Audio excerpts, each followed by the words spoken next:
আপনি এই যে পালাইতেছেন কেন বলেন? ভয়ে পালাইতেছি। কার বইয়ে? আর প্রশাসনের ভয়ে। প্রশাসনের বইয়ে? ওই একটা মেয়ে সুপ্রিম কোর্টের সাবেক বিচারপতি আবুল হোসেন মোহাম্মদ শামসুদ্দিন চৌধুরী মানিককে আটক করেছে বর্ডার গার্ড বাংলাদেশ বিজিবি। শুক্রবার রাতে সিলেটের কানাইঘাট উপজেলার সীমান্তবর্তী দোনা এলাকা থেকে তাকে আটক করা হয়। বিজিবির কর্মকর্তা শরীফুল ইসলাম আটকের এ তথ্য নিশ্চিত করেছেন।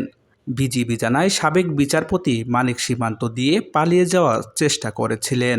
এ সময় স্থানীয় জনগণের হাতে ধরা পড়েন তিনি। পরে বিজিবি তাকে আটক করে। এর আগে বিএনপির প্রতিষ্ঠাতা ও সাবেক রাষ্ট্রপতি জিয়াউর রহমানের সম্পর্কে আপত্তিকর মন্তব্য করায় সাবেক বিচারপতি মানিকের বিরুদ্ধে গত ১৯ আগস্ট নোয়াখালী আদালতে মামলা করা হয়। জাতীয়তাবাদী কৃষক দলের কেন্দ্রীয় কমিটির সাংগঠনিক সম্পাদক রবিউল ইসলাম পলাশ বাদী হয়ে নোয়াখালী সিনিয়র জুডিশিয়াল ম্যাজিস্ট্রেট ১ নং আমলি আদালতে মামলাটি করেন। মামলা সূত্রে জানা গেছে জিয়াউর রহমানের সম্পর্কে আপত্তিকর মন্তব্য করেন সাবেক বিচারপতি আবুল হোসেন মোহাম্মদ শামসুদ্দিন চৌধুরী মানিক।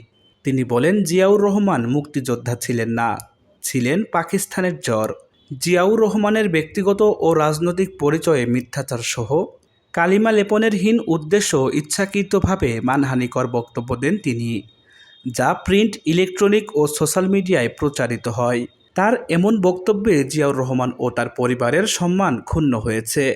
বিশেষ করে গত জুলাই মাসে ছাত্র আন্দোলনের সময় চ্যানেল আইয়ে প্রচারিত টকশোতে মানিক কুরুচিপূর্ণ, নারীবিদ্বেষী, অপমানজনক বক্তব্য আচরণ করেন, যা সারা দেশবাসী দেখেছে এবং তা সোশ্যাল মিডিয়ায় ভাইরাল হয়। আপনি কত টাকা কন্ট্যাক্টে আসছেন? আমি 15,000 টাকা ওদের বলছিলাম, ওইটা আমি দিছি।